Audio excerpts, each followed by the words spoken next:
Hello friends, this is Anu. Welcome back to my channel excellence coaching. अगर आपको मेरा पढ़ाया हुआ अच्छा लग रहा हो या समझ आ रहा हो तो प्लीज़ इसको लाइक, शेयर एंड सब्सक्राइब ज़रूर करें। क्लियर? तो आज हम स्टार्ट करने वाले हैं नेक्स्ट यूनिट, जो कि है आपका आइसोमेरिज्म।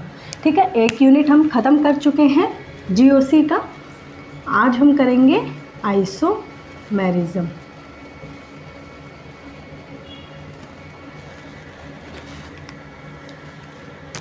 आइसोमेरिज्म में हम क्या क्या पढ़ने वाले हैं पहले ये देखते हैं।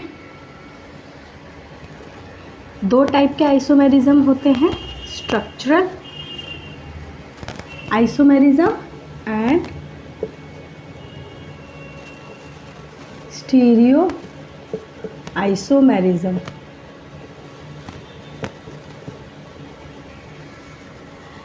स्ट्रक्चरल में आप कौन कौन से पढ़ेंगे? आप पढ़ेंगे चेन आइसोमेरिज्म, पोजीशन आइसोमेरिज्म, नाम से ही सारा पता चल रहा है, फंक्शनल,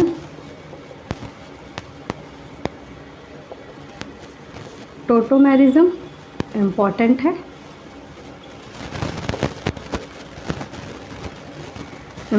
ये वाला। एंड आप पढ़ेंगे टोटोमेरिज्म के बाद और क्या पढ़ेंगे आप?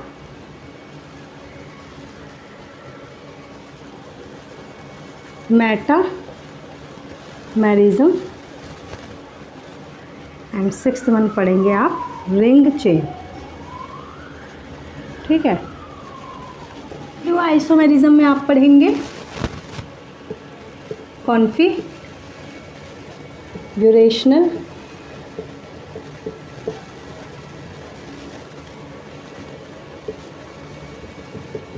एंड नेक्स्ट पढ़ेंगे कन्फर्मेशनल।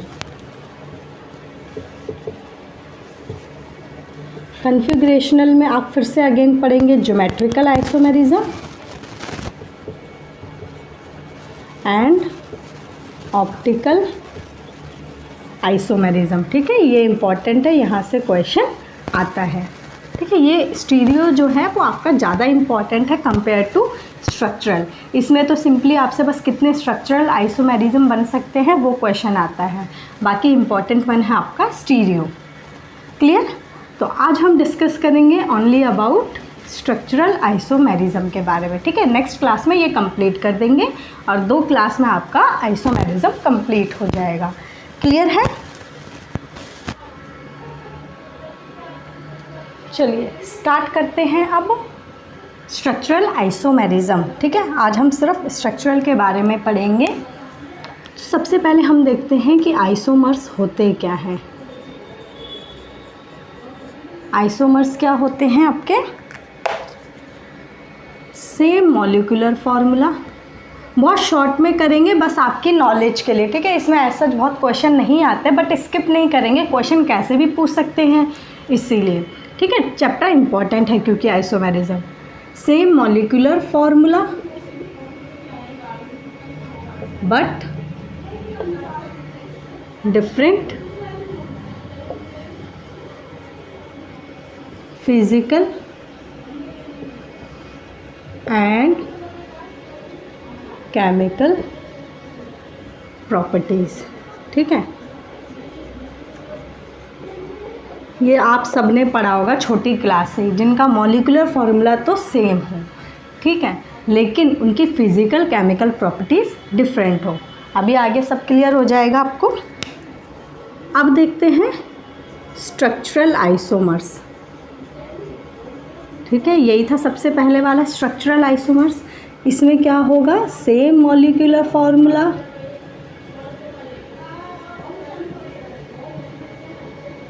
But different structures.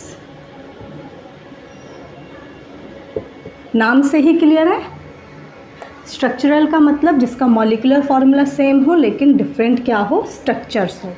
अब स्ट्रक्चरल फार्मूला का सबसे पहला हम करते हैं चेन आइसोमर।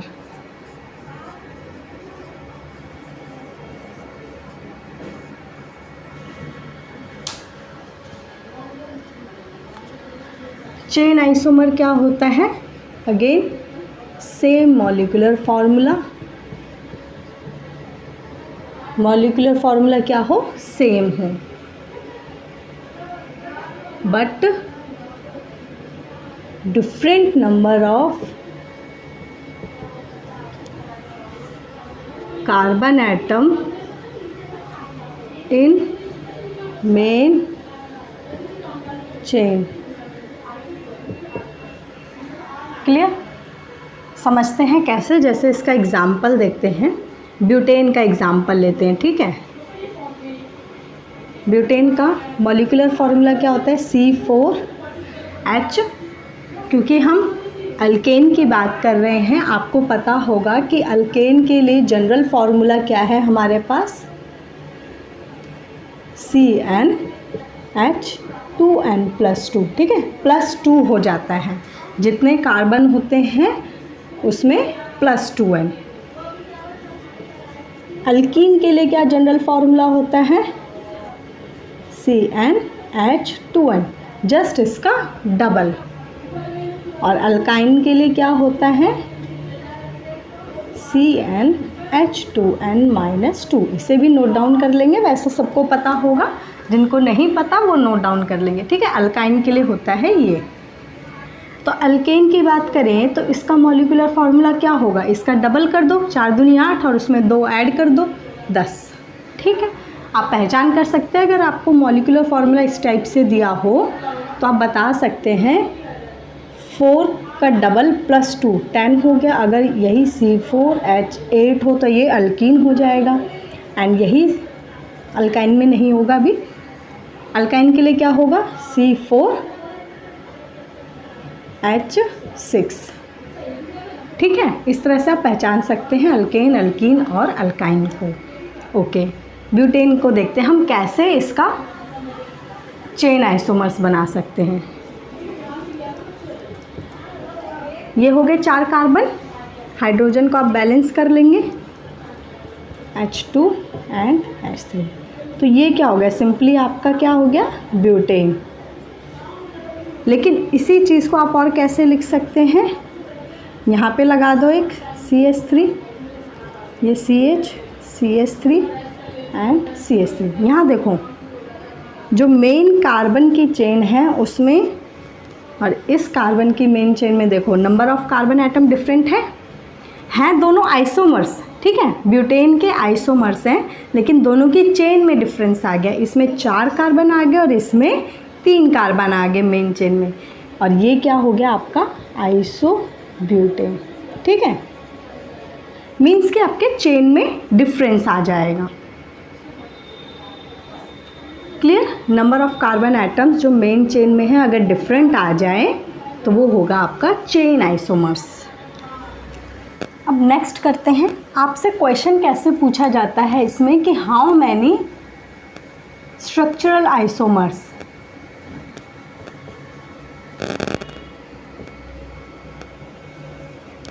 ठीक है, किसी में भी आपसे स्ट्रक्चरल आइसोमर्स पूछ सकते हैं कितने। अभी आपने ब्यूटेन में देखा कि 2 ही पॉसिबल हैं आइसोमर्स, ठीक है। 2 आइसोमर्स पॉसिबल हैं, 2 ही तरह से बन सकता था, बीच में एक कार्बन पे लगा दो तो 2 ही तरह से बन सकते थे, ठीक है। एक मैं आपको इन शॉर्ट लिखवा देती हूँ कि कितने पॉसिबल स्ट्रक्चर हो सकते हैं, तो आप इसे नोट डाउन करेंगे, क्योंकि अगर आपको डायरेक्ट पता होगा तो ईजी रहेगा। अगर ब्यूटेन का पूछें तो कितने स्ट्रक्चरल आइसोमर्स बन सकते हैं, 2। अभी आपने बनाया ना, एक तो नॉर्मल चेन हो गया और एक आइसो वाला हो गया। इसी तरह से आप पेंटेन में भी बना सकते हैं। पेंटेन में कितने बनेंगे, 3। हेक्सेन में कितने बनेंगे, 5। हेप्टेन में कितने बनेंगे, 9। ऑक्टेन में कितने बनेंगे, 18। इसी तरह से और भी हैं, नॉनेन, डेकेन। तो इतना नहीं पूछेंगे, मुश्किल से आपसे हेप्टेन तक का पूछ सकते हैं, क्योंकि ज़्यादा से ज़्यादा कितना स्ट्रक्चर बना सकते हो आप, 9 बना सकते हो, इससे ज़्यादा कहाँ पॉसिबल है, ठीक है। पॉसिबल है बट इतना एग्ज़ाम में नहीं पूछा जाता। तो आप मुश्किल से ये 4 आइसोमर्स याद रखेंगे। पेंटेन का आपको पता है, एक तो नॉर्मल पेंटेन बन सकता है, ठीक है, सिंपली एक जो चेन होगी। एक आप आइसो पेंटेन बना सकते हैं, ठीक है। यहाँ सेकंड नंबर पे आप कार्बन लगा देंगे। एक आप नियोपेंटेन बना सकते हैं, जहाँ पे इस टाइप से, है ना, नियो वाला किया था ना, नियोपेंटेन है, 5 कार्बन है और इस पोजीशन को बोलते हैं नियोपेंटेन। इस तरह से आप इनका भी बना के देख सकते हैं अलग अलग ग्रुप पे, ठीक है। तो ये आप नोट डाउन कर लेंगे कि कितने स्ट्रक्चरल आइसोमर्स बन सकते हैं। प्रीवियस ईयर में क्वेश्चन आया हुआ है आपका, आई थिंक ब्यूटेन पे ही पूछा गया है आपसे। क्लियर। नेक्स्ट करते हैं पोजीशन आइसोमर्स, ठीक है। पोजीशन आइसोमर्स, नाम से ही पता चल रहा है आपको, पोजीशन आइसोमर्स। नेक्स्ट है, इसको नाम से ही देखिए पता चल रहा है कि पोजीशन की बात की जा रही है, यानी कि पोजीशन चेंज हो रहा होगा। आप देखें जैसे कि एग्जाम्पल, ठीक है, ये है कार्बन CH3, एक मान लो आपने यहाँ लगा दिया NH2 group, amine group,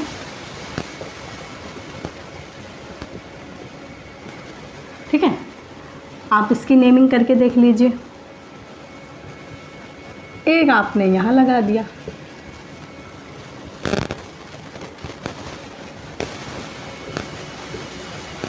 clear. देखो पोजीशन में डिफरेंस है, एक ब्रांचिंग में आ गया है 1 2 3 4। आप इसका नेमिंग कर ही सकते हैं, IUPAC आपको सिखाया है 2 अमाइन ब्यूटेन, क्लियर। अब इसकी बात करें हम, सिंपली अगर हम यहाँ से स्टार्ट करें, 1 अमाइन ब्यूटेन, ठीक है। तो पोजीशन में डिफरेंस आ गया है। अब जो पोजीशन आएगी वो किसकी हो सकती है, या तो वो कोई डबल बॉन्ड हो सकता है, या ट्रिपल बॉन्ड हो सकता है, या कोई फंक्शनल ग्रुप हो सकता है, या कोई सब्स्टिट्यूएंट हो सकता है, कोई भी सब्स्टिट्यूएंट हो सकता है, ठीक है। यहाँ पे सब्स्टिट्यूएंट क्या है, NH2। तो इन्हीं की पोजीशन में आप देखेंगे ना, पोजीशन इन्हीं से पता चलेगा कि किस में क्या चेंज आया है। चलिए, ये तो हो गया पोजीशन। इसी तरह से आप देख के बता सकते हैं, अगर आपको 2 ग्रुप दिया हो तो आप बता सकते हैं इसमें कौन सा आइसोमर है। नेक्स्ट करते हैं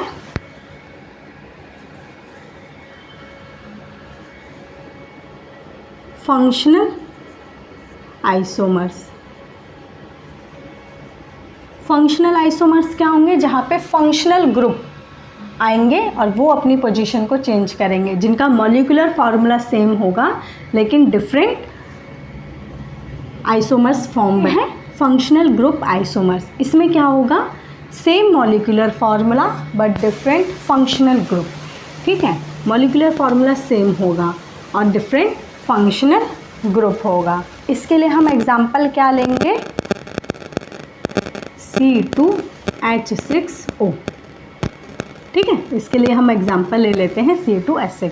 अब देखो, इस मॉलिक्यूलर फार्मूले से हम 2 तरह के फंक्शनल ग्रुप बना सकते हैं। कार्बन कितने हैं, 2, हाइड्रोजन कितने हैं, 6, CH3, यहाँ बना दो CH2, एक बना दो OH, ठीक है। एक हाइड्रोजन, 3 और 2 5 हाइड्रोजन हैं, कितने, 6। तो एक हाइड्रोजन बच गया और ऑक्सीजन था ही, तो एक तो बन सकता है OH ग्रुप, जो कि है आपका अल्कोहल, बन सकता है, इससे पॉसिबल है।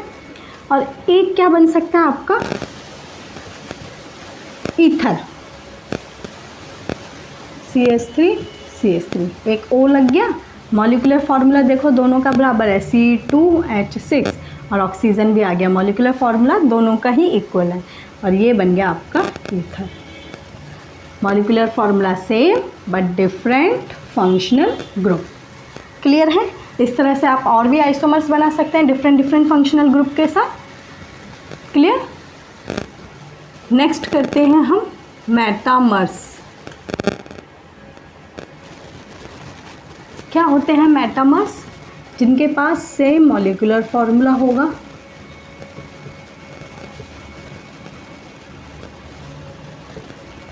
सेम फंक्शनल ग्रुप होगा, बट डिफरेंट अल्काइल ग्रुप, ठीक है, अल्काइल ग्रुप डिफरेंट होंगे लेकिन on either side of polyvalent atom.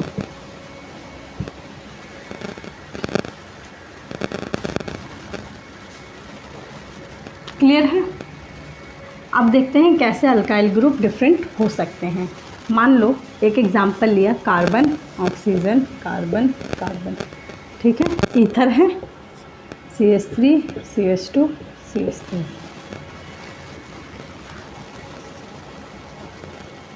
इसका मॉलिक्यूलर फॉर्मूला भी सेम होगा। जैसे एक और ले लो CH3,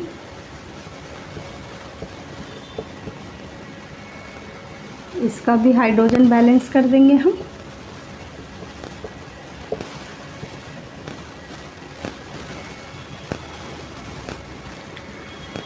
देखो ईथर है दोनों ही, ऑक्सीजन ROR वाला ग्रुप है, ठीक है, ईथर की बात कर रहे हैं।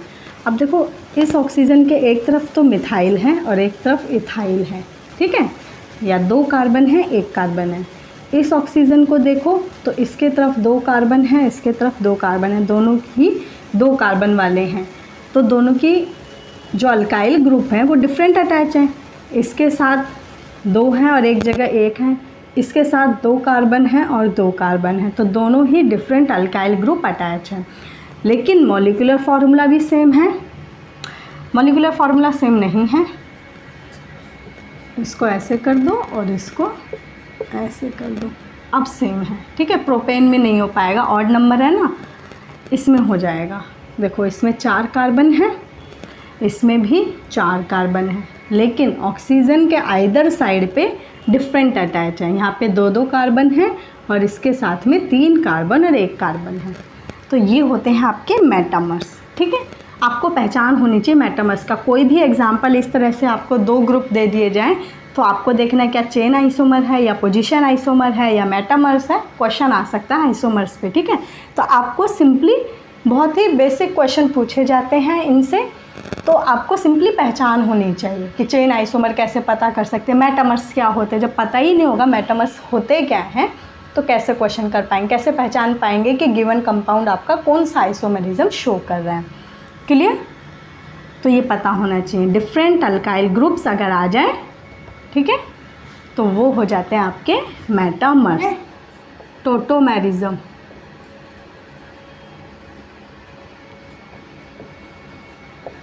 इम्पॉर्टेंट है टोटोमेरिज्म आप, ठीक है। इसे आप और क्या बोल सकते हैं, कीटो इनॉल फॉर्म। कीटो से आपको समझ आ रहा है कि कोई कार्बोनिल कंपाउंड होगा, यानी CW बॉन्डेड O, ठीक है। अब कीटो का मतलब कीटोन, ऐसा ज़रूरी नहीं, एल्डिहाइड भी हो सकता है, ठीक, क्योंकि उसमें भी एक ग्रुप आता है ना एल्डिहाइड में। अच्छा, ईन का मतलब डबली बॉन्डेड, ओल का मतलब अल्कोहल ग्रुप। नाम से ही क्लियर है सब कुछ। चलो इस क्वेश्चन देखें। 2 different structures of same molecular formula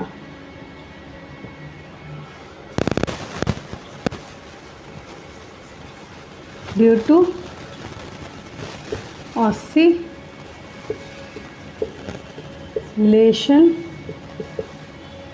of hydrogen atom between polyvalent atom। Simply क्या कहना चाहता है यहाँ पे कि मॉलिक्यूलर फार्मूला तो सेम होगा और उसके 2 स्ट्रक्चर्स बनेंगे जो कि डिफरेंट होंगे। क्यों बनते हैं 2 डिफरेंट स्ट्रक्चर्स? क्योंकि यहाँ पे ना हाइड्रोजन एटम का क्या होता है, शिफ्टिंग होता है, माइग्रेशन होता है। क्लियर है? शिफ्टिंग या फिर माइग्रेशन होता है। देखते हैं कैसे, एग्जांपल देखते हैं। CH3 CW bonded O CH3, ठीक है, इसमें ये वाला आ गया, ये हो गया आपका कीटो फॉर्म, ठीक है। इसको नंबरिंग देंगे 1 2 और 3 इसको करेंगे, ठीक है। 1 2 3, यहाँ पे होता है आपका 1 3 हाइड्रोजन माइग्रेशन, यानी 1 पोजीशन से 3 पोजीशन पे, 1 पोजीशन से 3 पोजीशन पे क्या मूव करता है, किसका माइग्रेशन होता है, एक हाइड्रोजन का। यहाँ से एक हाइड्रोजन निकल के यहाँ डबल बॉन्ड बन जाएगा और हाइड्रोजन निकल के यहाँ चला जाएगा। बात समझ आई? यहाँ पे डबल बॉन्ड फॉर्म हो जाएगा और एक हाइड्रोजन निकल के यहाँ चला जाएगा, तो ये बना देगा CH2 डबली बॉन्डेड C। यहाँ डबल बॉन्ड था वो टूट जाएगा, बन जाएगा OH एंड CH3। देखो ये इनॉल फॉर्म बना, डबल बॉन्ड भी आया E और ऑल भी आ गया हाइड्रोजन OH अल्कोहल, ठीक है। तो इनॉल फॉर्म बना। यहाँ पे क्या होता है 1 3 हाइड्रोजन माइग्रेशन। इस तरह से आपको कहीं भी कीटो फॉर्म से इनॉल दिया जाए तो आपको बताना है वो कौन सा आइसोमेरिज्म है, वो है टोटो आइसोमेरिज्म। क्लियर? इसी तरह से आप अल्डिहाइड का भी एक एग्जांपल ले सकते हैं, सिर्फ कीटोन की बात नहीं है, अल्डिहाइड में भी पॉसिबल है। CH3 C doubly bonded OH, ठीक है। यहाँ पे अगेन क्या होगा 1 3 का माइग्रेशन, हाइड्रोजन माइग्रेशन। यहाँ पे 1 2 3, ठीक। यहाँ से हाइड्रोजन जाएगा और इस ऑक्सीजन के पास, तो CH2 डबली बॉन्डेड COH, यहाँ आ जाएगा H, ठीक है, बन गया इनॉल। ठीक है, तो अल्डिहाइड में भी टोटोमेरिज्म पॉसिबल है और कीटोन में तो होता ही है। तो ये हो गया आपका टोटोमेरिज्म। इसके बाद आपका रह गया है एक रिंग चेन, जो कि इतना इम्पॉर्टेंट नहीं है, आपसे क्वेश्चन में पूछा भी नहीं गया है, ठीक है, तो वो हम डिस्कस नहीं कर रहे हैं। तो ये सारे थे जहाँ से क्वेश्चन बनता है। हाउ मैनी स्ट्रक्चरल आइसोमर्स के क्वेश्चन आपके पेपर में आए हैं प्रीवियस ईयर में, क्लियर है। तो आपको आइसोमर्स की पहचान होनी चाहिए, कहाँ पे किसका शिफ्टिंग हो रहा है उसको ध्यान रखना है, ठीक। तो आज के लिए इतना ही। नेक्स्ट क्लास में हम डिस्कस करेंगे स्टीरियो आइसोमेरिज्म, एंड स्टीरियो ज़्यादा इंपॉर्टेंट है, उसमें हम प्रीवियस ईयर के क्वेश्चन भी सॉल्व करेंगे, क्लियर है। तो मिलते हैं नेक्स्ट क्लास में। थैंक